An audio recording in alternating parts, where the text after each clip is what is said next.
Travelled multiverse அப்படின்றாங்க, alternate universe அப்படின்னு சொல்கிறாங்க, ஆல்டர்னேட் ரியாலிட்டி அப்படின்னு சொல்கிறாங்க, பேரலல் யூனிவர்ஸ்னு சொல்கிறாங்க. இதுக்கு நிறைய விதமான ஒரு பேர்கள் இருக்குது. சிம்பிளாக சொல்ல போனால் நீங்கள் இப்போது ஒரு டாக்டராகவோ டீச்சராகவோ ஒரு ப்ரொஃபஷனில் இருக்கீங்க. பட் உங்களோட இன்னொரு ரியாலிட்டி வந்து டிஃப்ரெண்ட்டாக இருக்கலாம். அந்த ரியாலிட்டியில் வந்து நீங்கள் வேறு ஒரு ப்ரொஃபஷனில் வந்து ஒர்க் பண்ணிட்டு இருக்கலாம்.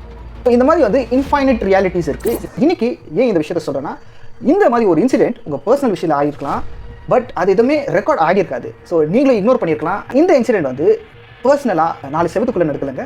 இது வந்து ஒரு ஏர்போர்ட்டில் நடந்திருக்குங்க.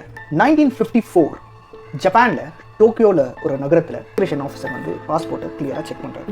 நேம் கரெக்டாக இருக்குது, டேட் ஆஃப் பர்த் கரெக்டாக இருக்குது, ஃபோட்டோகிராஃப்ஸ் எல்லாமே 100% கரெக்டாக இருக்குது. அவர் கொடுத்த பதில் தாங்க இந்த ஸ்டோரிக்கு இம்பார்ட்டண்டான பிளாட். அவர் சொன்ன கண்ட்ரி பேர் வந்து எல்லாரையும் வந்து ஆச்சரியப்படுத்துச்சு. அந்த கண்ட்ரியோட பேர் என்னன்னா டாரட் அப்படின்னு சொல்லிட்டு. டாரடா, இந்த இமிகிரேஷன் ஆஃபீஸ்க்கு ஒரே கன்ஃபியூஷன்.